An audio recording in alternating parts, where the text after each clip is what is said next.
En el nombre del Padre, y del Hijo, y del Espíritu Santo. Amén.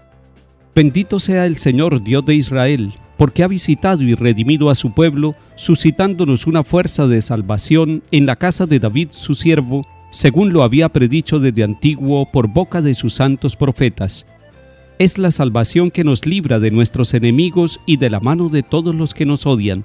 Ha realizado así la misericordia que tuvo con nuestros padres, recordando su santa alianza y el juramento que juró a nuestro padre Abraham, para concedernos que, libres de temor, arrancados de la mano de los enemigos, les sirvamos con santidad y justicia en su presencia todos nuestros días. Y a ti, niño, te llamarán profeta del Altísimo, porque irás delante del Señor a preparar sus caminos, anunciando a su pueblo la salvación, el perdón de sus pecados. Por la entrañable misericordia de nuestro Dios, nos visitará el sol que nace de lo alto, para iluminar a los que viven en tiniebla y en sombra de muerte, para guiar nuestros pasos por el camino de la paz. Lectura de la profecía de Amós, capítulo 8. Escuchen esto los que exprimen al pobre, despojan a los miserables diciendo: ¿cuándo pasará la luna nueva para vender el trigo y el sábado para ofrecer el grano? Disminuyen la medida, aumentan el precio, usan balanzas con trampa, compran por dinero al pobre, al mísero por un par de sandalias, vendiendo hasta el salvado del trigo. Aquel día, oráculo del Señor, haré ponerse el sol a mediodía, y en pleno día oscureceré la tierra.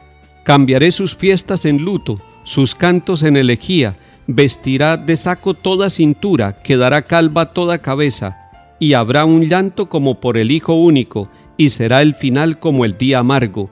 Miren que llegan días, oráculo del Señor, en que enviaré hambre a la tierra, no hambre de pan y sed de agua, sino de escuchar la palabra del Señor.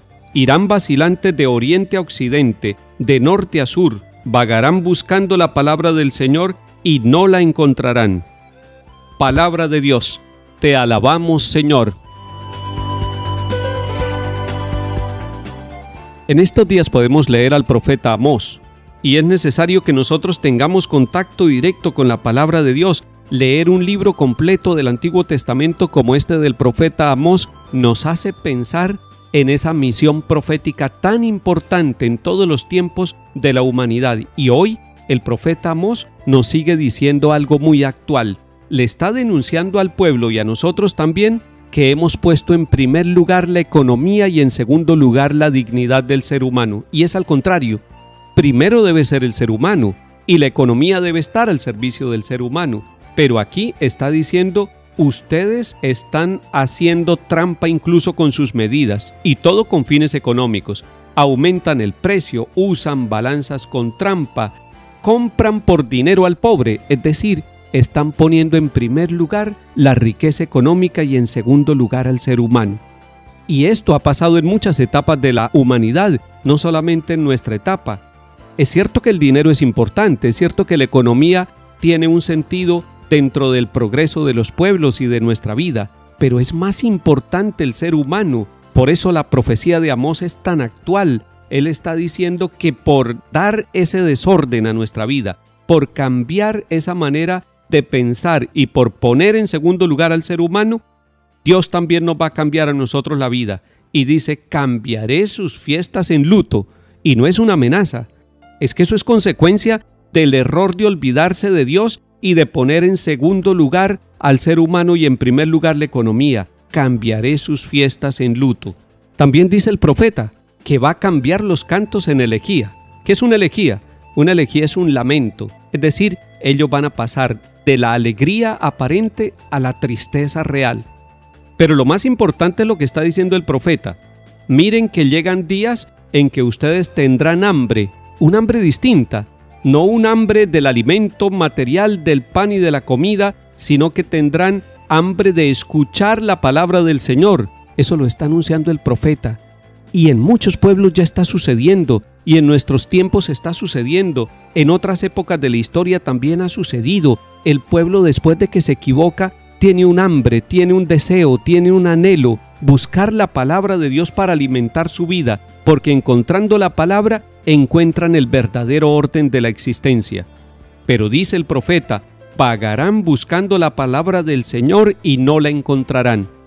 Querido hermano, querida hermana, usted sí ha encontrado la palabra de Dios. Usted sí tiene la Biblia en su casa. Y es necesario que la tenga no solamente como libro, sino como vida. Que no tenga solamente la palabra de Dios escrita, sino que la tenga vivida en su corazón y en su mente. Y que usted participe en su parroquia. ¿Cuántos pueblos necesitan un predicador, un sacerdote, un catequista, una religiosa? Y usted que lo tiene, aprovéchelo. Empiece siempre su jornada encontrándose con la palabra de Dios. Usted y yo tenemos hambre y sed de la palabra de Dios y Él nos quiere nutrir y con su palabra quiere conducir nuestra vida y corregir para que pongamos en primer lugar a Dios y su reino y al ser humano y que la economía esté al servicio de esa búsqueda de la dignidad y de la justicia. Salmo 118. Dichoso el que guardando sus preceptos lo busca de todo corazón. Te busco de todo corazón, no consientas que me desvíe de tus mandamientos. Mi alma se consume deseando continuamente tus mandamientos. Escogí el camino verdadero, deseé tus mandamientos. Mira cómo ansío tus decretos, dame vida con tu justicia. Abro la boca y respiro ansiando tus mandamientos. Lectura del Santo Evangelio según San Mateo capítulo 9. En aquel tiempo vio Jesús al pasar a un hombre llamado Mateo sentado al mostrador de los impuestos y le dijo, sígueme.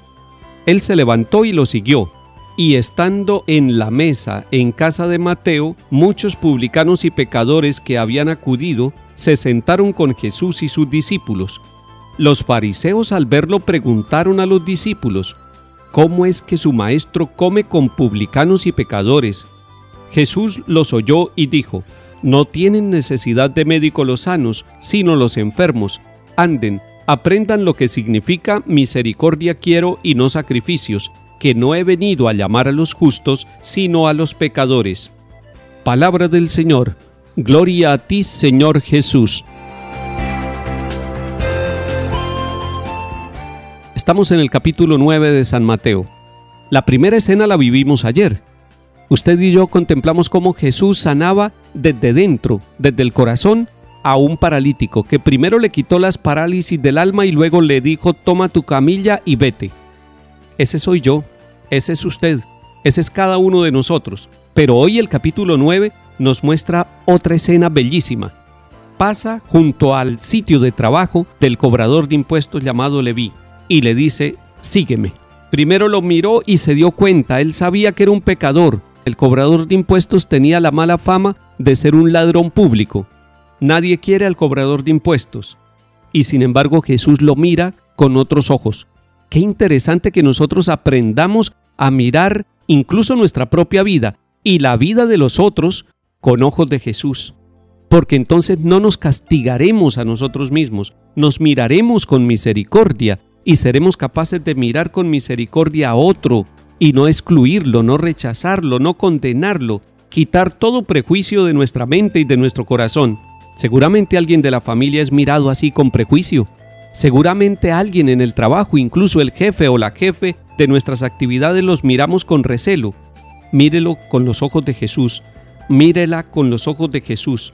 Y Jesús le dice a Mateo, sígueme, y se va a la casa. Entra a la casa de Mateo y allí hay muchos publicanos y pecadores y lo critican por estar en comunión con los pecadores, pero Jesús dice algo que nos llena a nosotros de mucha esperanza y de consuelo. No tienen necesidad de médico los sanos, sino los enfermos, y usted y yo somos enfermos y necesitamos al médico, y el médico es Jesús. Jesús, ven a nuestra casa, como hiciste con Mateo, visita nuestra casa. No somos dignos de tu presencia, pero necesitamos tu misericordia, y cuando tú vengas a nuestra casa, aprenderemos lo que es la misericordia, que es más importante que los sacrificios, y estaremos dispuestos a tratar con misericordia a los que viven a nuestro lado. Que el Señor nos bendiga y acompañe, y en el nombre del Padre y del Hijo y del Espíritu Santo. Amén.